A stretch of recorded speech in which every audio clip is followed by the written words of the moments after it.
Merci à toutes et à tous. Vous le savez bien, mes frères et sœurs, nous vivons dans un monde qui connaît tant de problèmes. C'est pourquoi nous avons choisi de venir à la source pour avoir des solutions aux problèmes de l'humanité. Nous sommes donc ici dans la cour du roi pour avoir des solutions à tous nos problèmes. Ici, c'est le roi Noah Amani, le fils de la promesse de Papa Simon Kimbangu, le roi divin, le maître du monde, le patron de la 4e génération. Maître, merci de nous accueillir dans votre cour parce que nos préoccupations nous demandent à vous voir pour apporter des problèmes à votre population de l'humanité tout entière.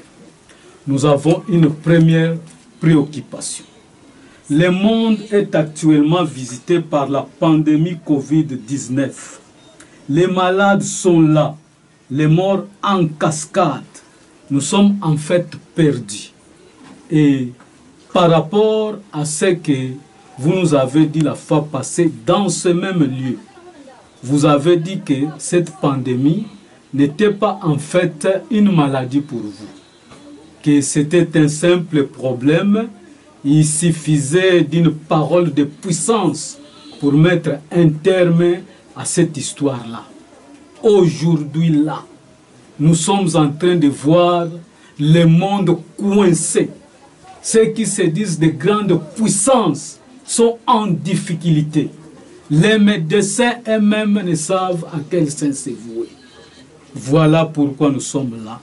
Quelle est votre réaction aujourd'hui par rapport à tout ce que nous venons de vivre depuis ce temps-là jusqu'aujourd'hui? Merci beaucoup. Merci. Pandémie, n'a pas qui bien les maladies. Oui, je l'avais bien dit, ce n'était pas une maladie. Nakansi bokambo ming bala ko cela les waya africains ça ko la ba fourmi ba kufina na maladie na bien na esika moboye ke ba kufina ko ba fourmi ba cela qui en Afrique mais moi ça na maladie. Bon nombre sous d'autres cieux attendaient qu'il y ait des morts en cascade en Afrique. Ils voulaient voir les Africains mourir comme de petites fourmis. Mais cela n'est pas arrivé. Le coup de salamagité est l'accès que les maladies et les punitions. Comme cela n'est pas arrivé, ça signifie que ce n'est pas une maladie, c'est la punition. Punition en gros est allé dans l'Occident pour la en Afrique. Cette punition concerne les Occidentaux par rapport au mal qu'ils font en Afrique. Dans le cadre de la pandémie, dans le cadre de cette pandémie-là, je l'avais dit que cette pandémie reviendra là où elle est venue. Et c'est ce que nous sommes en train de vivre. Est-ce que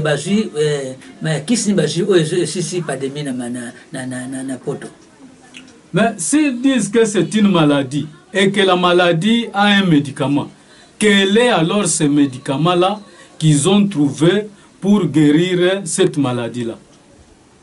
Ce qui moi qui m'a na poto pona mawa pona batu mwendo bazakuna bazaba innocent et ma comme c'était bangote yanga to ba les gens qui ont moqué ce qui tende derrière ba comment la paix au baksama susu.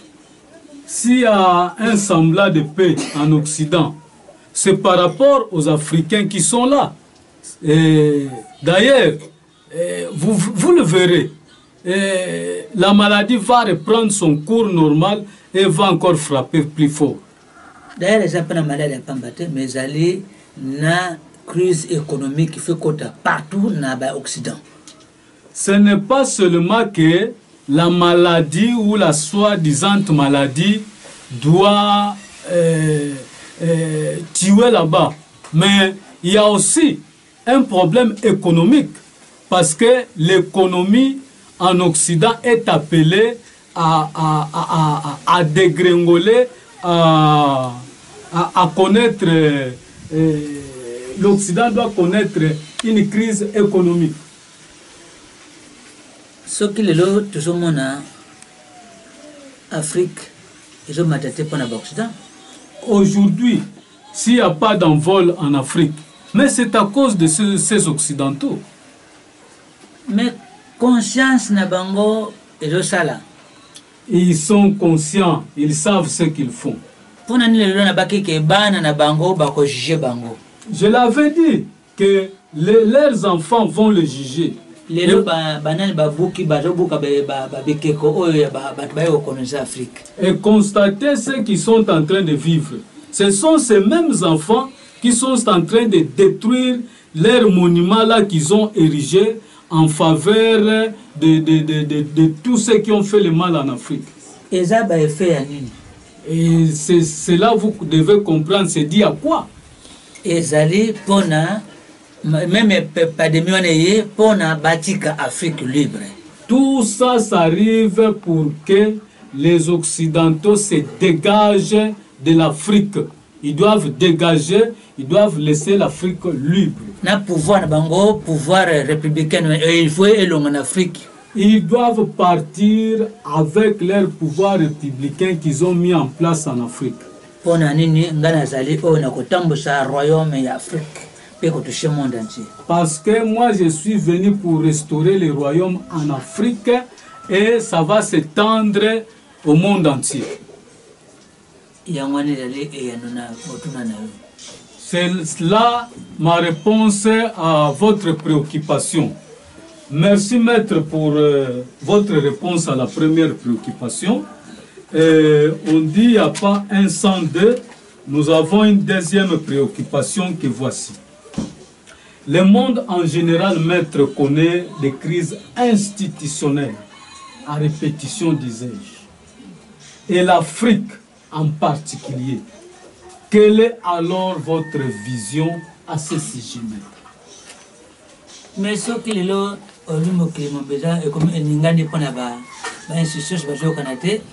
même en Afrique.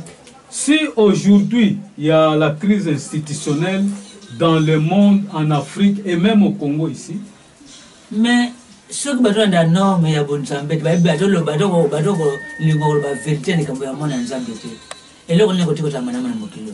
mais comme ils ne suivent pas la voie de Dieu, ils s'en foutent de parler du Fils du Saint-Esprit.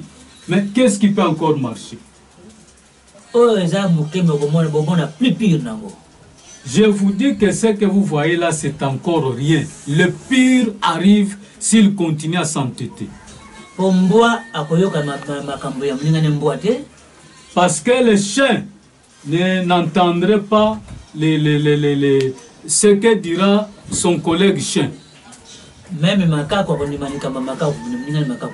Il en est de même de macaque, du singe.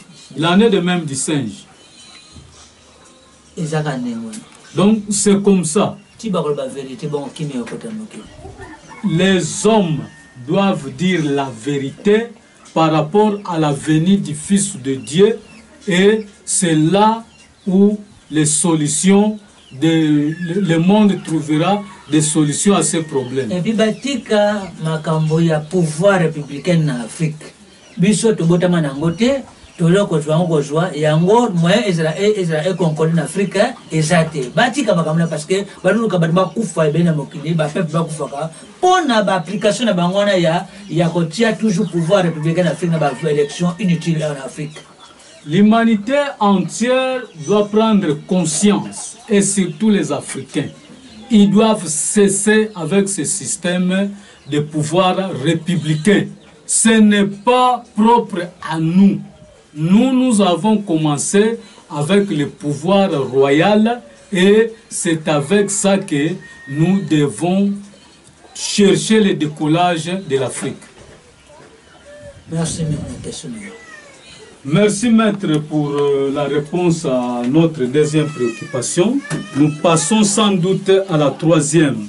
Les Congolais, dans leur ensemble, maître, sont scandalisés. Pour cause, par rapport à ce qui se passe autour de la présidence de la CENI, ce qui est surtout en train de stomaquer le plus, c'est le fait de voir l'église kimbangiste désigner un candidat à la présidence de la CENI. Vous, en tant que le fils de la promesse de Papa Simon Kimbangu, quelle est votre réaction à ce sujet, connaissant bien que l'ère de royauté, comme vous venez de le dire là, a sonné par rapport à la prophétie du 10 septembre 1921 de votre père Simon Kimbangu? Merci mingi. Maintenant le biso qui va bien mboa akolaksa bezele nae. Et ça n'est pas pour nani. Merci.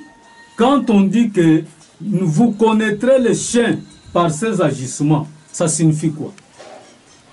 Soki bango bazaraki na molimo mosanto.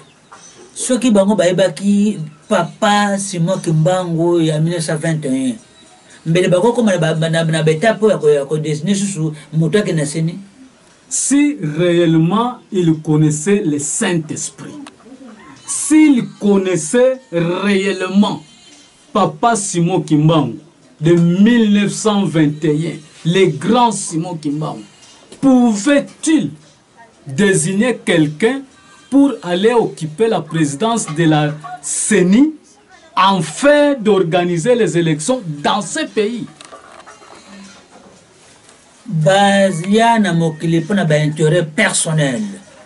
Ils sont là pour leurs intérêts personnels. Bakoma ba politiciens secrets. Ils sont des politiciens sous coulisses.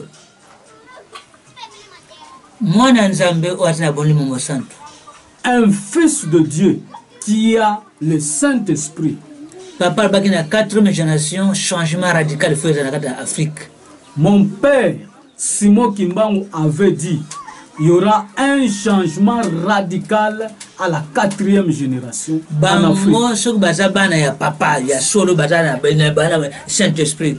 Comment bazoko devient message divin au longwa pa ya le Père Saint-Esprit et tant que yemo kwa sala mokinaye atiki ba kambonaye bango bazoko devient ngo baza banana kata mokilio. S'ils sont réellement la lignée du grand Simon Kimbangu, le Saint-Esprit, pourquoi doivent-ils dévier et ne pas appliquer les recommandations de leur grand-père, de leur père Simon Kimbangu?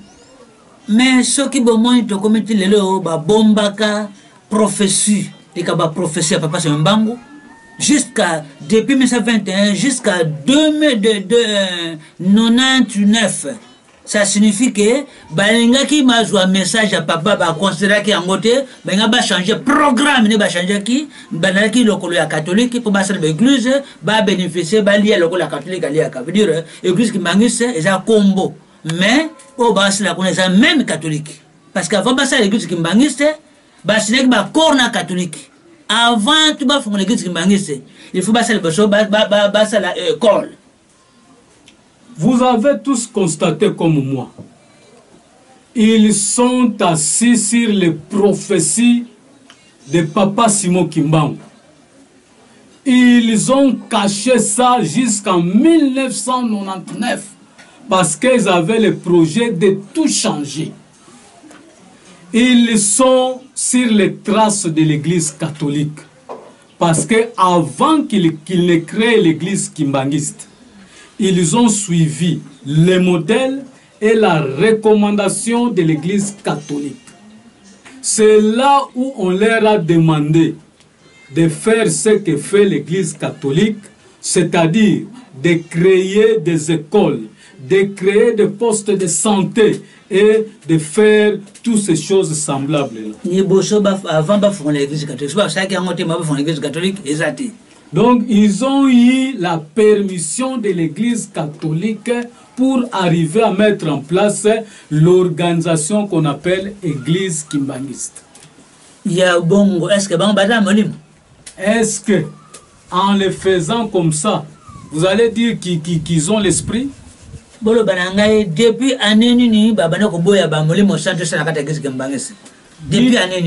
dites-moi depuis quelle année ils n'acceptent pas l'esprit dans l'église kimbangiste.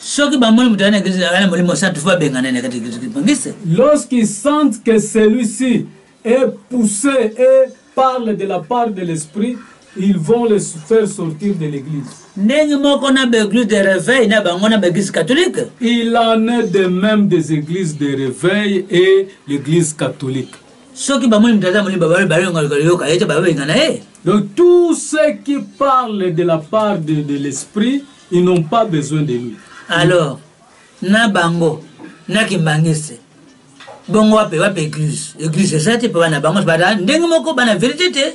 Bana intérêt personnel. Bana pour parole ya papa sima kimbango 21. Bana mission mususu o ya compte personnel. Bible likambo ya papa sima 21. Wana basaka ba mensonge. Ya omoni dangenda comme Nzambe Simon Nzambe tout le monde ba Nzambe parce que balingi kolanda likambo ya papa te ba face kombo ya kimbangu ya 21 bango ba place wana. Mais eza erreur parce que Nzambe abaki ya musuni na musuni ya molimo na molimo sikoyo choisate il faut na ba vérité parce que la vérité ba kachape vérité yango na epsino de lopa na kambu ya bato décider mutona point ni pona ezali ba continuer ba reine na bango ya pouvoir pe balinga ko bafouer likambo ya pouvoir royal. Que ce soit l'église catholique, les églises de réveil ou l'église kimbangiste, ils sont tous pareils. Ils font tous la même chose. Ils veulent tous concourir le pouvoir. Donc, ils n'ont rien à voir avec le programme de Papa Simon Kimbangu de 1921. C'est pourquoi vous avez entendu comme moi Dialungana se proclamer Dieu. Vous avez entendu Simon Kiangani se proclamer Dieu. Ils n'ont rien de commun, alors rien avec le programme de 1921. Désolé, je dois dire la vérité maintenant parce que l'heure de la vérité a sonné. Voilà tout.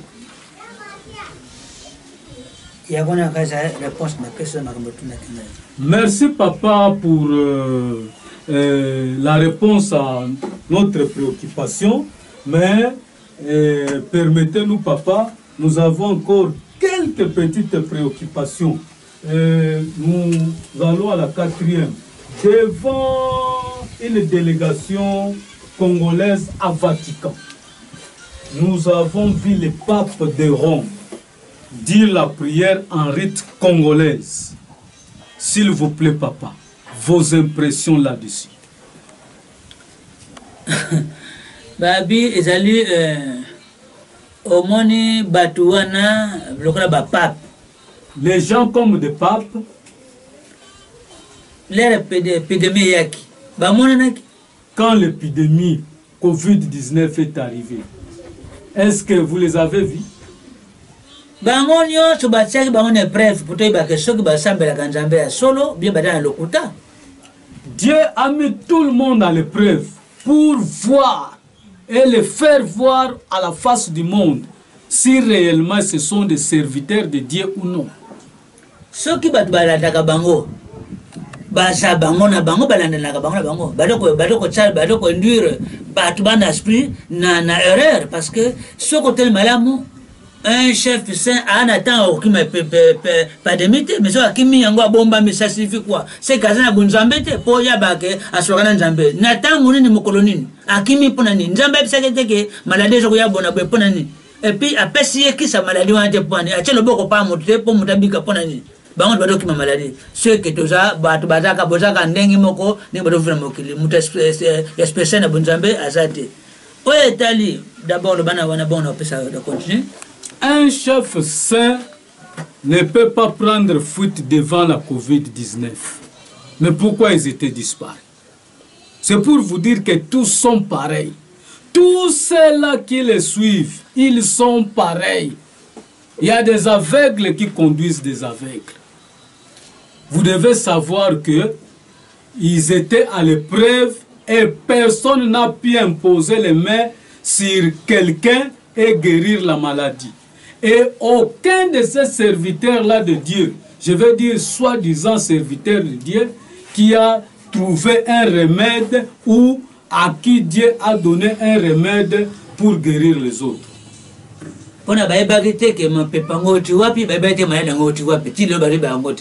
Parce que personne d'entre eux ne savait d'où venait le vent de la Covid-19 et par où il est passé.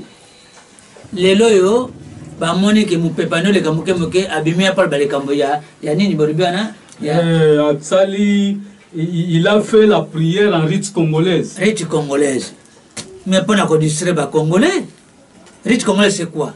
Soit bien rite rwandaise, rite camerounaise. Et ça ni.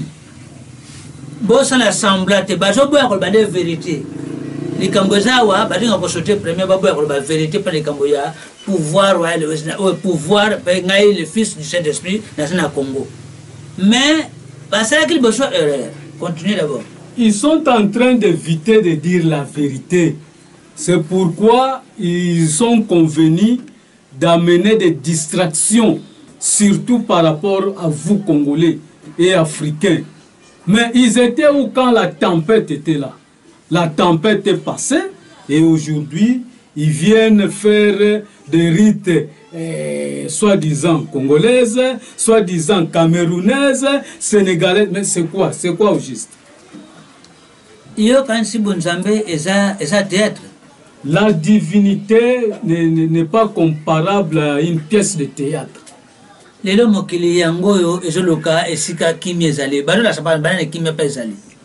Le monde aujourd'hui aspire à la paix. Mais est-ce qu'ils ont orienté le monde vers la paix? Ils sont là pour distraire les gens, tout ce monde-là. Leur temps est fini. Ils n'ont rien à dire au monde. Ce sont les aveugles qui vont les suivre. Ceux qui ont les yeux ne peuvent plus les suivre. C'est fini pour eux. Alingaki ko changer pangana un nouvel ordre mondial, nouvelle parole, nouvel message du Saint-Esprit. C'est moi qui suis venu mettre le nouvel ordre en place. C'est moi qui est porteur aujourd'hui de la parole qui doit guider l'humanité. Hier, alingaki le système pona a intercalé makambonga la check de place nangai. Mais lui voulait se précipiter pour activer le nouvel ordre mondial. Voilà pourquoi certaines choses sont venues dans ce monde.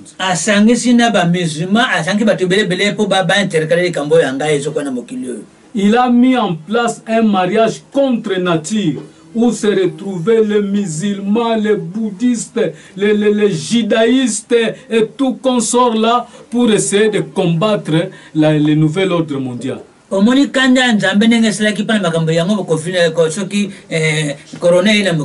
Voilà ce qui a provoqué la colère de Dieu.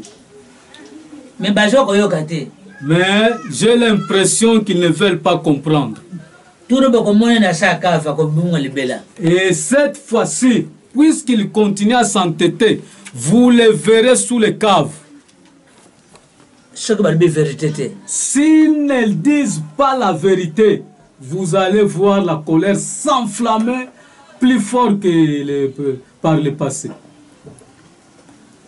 babomba mabinote. Qui ne se voile pas et qu'il ne vous trompe pas. Le temps est là et tout doit être clair. Merci, Mina, question posée. Merci, papa, pour votre réponse.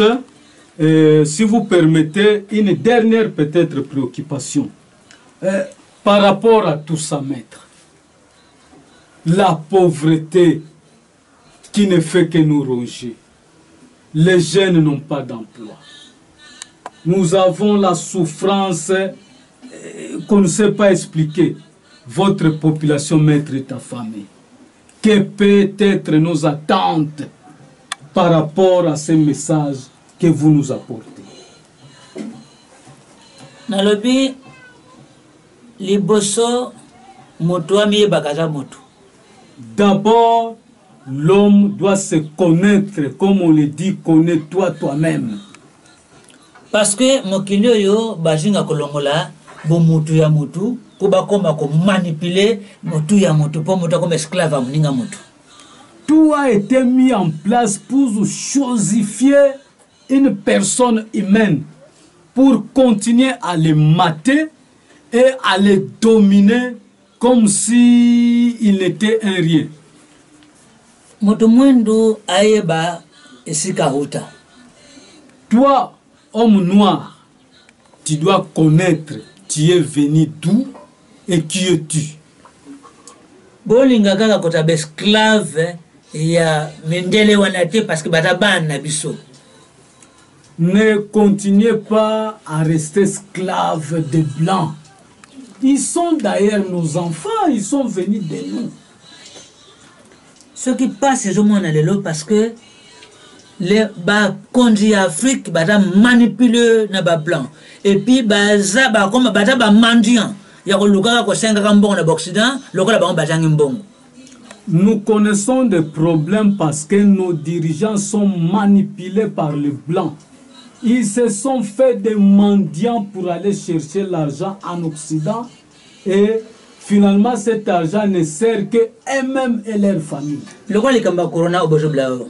Mais vous parlez de corona dans ces pays et dans cette Afrique. L'Afrique n'a Non, l'Afrique n'a pas un problème avec ces histoires-là de corona.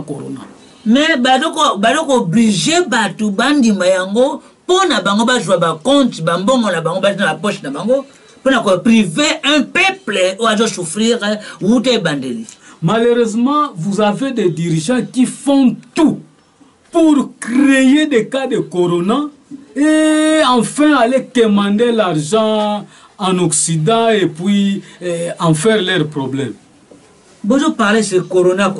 Oh, bah, donc, on va parler dans mon pays. Combien va on parler par jour? N'a pas parler. Kaka, bah, donc, comme ça, corona. Mais parler par jour. À part parler.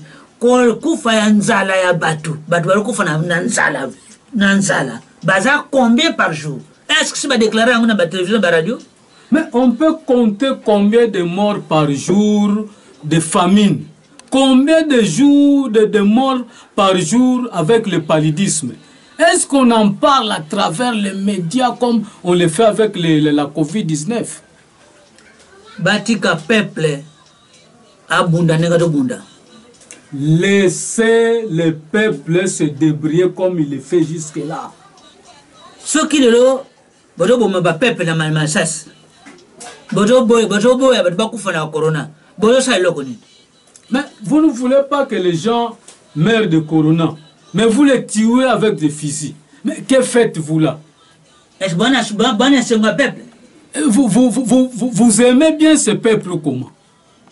Peuple yebango tango ya royaume ya amour na vérité et c'est commis. Oh ne se bodomona ezali sugne. Pona ko la semino ke tango na bango c'est sili mais ba ko forcer. Bino ndebo da kombo comprendre besoin connaissance ya koyeba ke tango na biso et tango ya Rome et comme parce que Rome ezali la paix et l'amour. Boko mona biso ba wana nsote. Peuple, prenez conscience. Prenez conscience, hommes africains. Parce que aujourd'hui, l'heure a sonné pour rétablir le royaume en Afrique. C'est le royaume qui est la réponse à toutes vos préoccupations. Leur temps est terminé. Nous devons nous organiser comme par le passé. À l'origine, c'était le royaume. Le royaume a bien organisé les choses. L'homme blanc de l'antan le savait. C'est pourquoi il a mis la République en place pour essayer de mater nos dirigeants et les dirigeants nous mal gérés par la suite. Le temps est là, saisissez-vous. Tika papa mulemo santu akota na bana pe akota na mutu nyostu pona eba ketango koki pona kolanda nzela ya solo per kozwa nzela ya solo na komba papa na ngai mwana amani na papa mokeli matondo. Le temps est là pour que le Père Saint-Esprit enseigne chacun de ses enfants et tous les hommes à travers le monde afin que vive la paix au monde.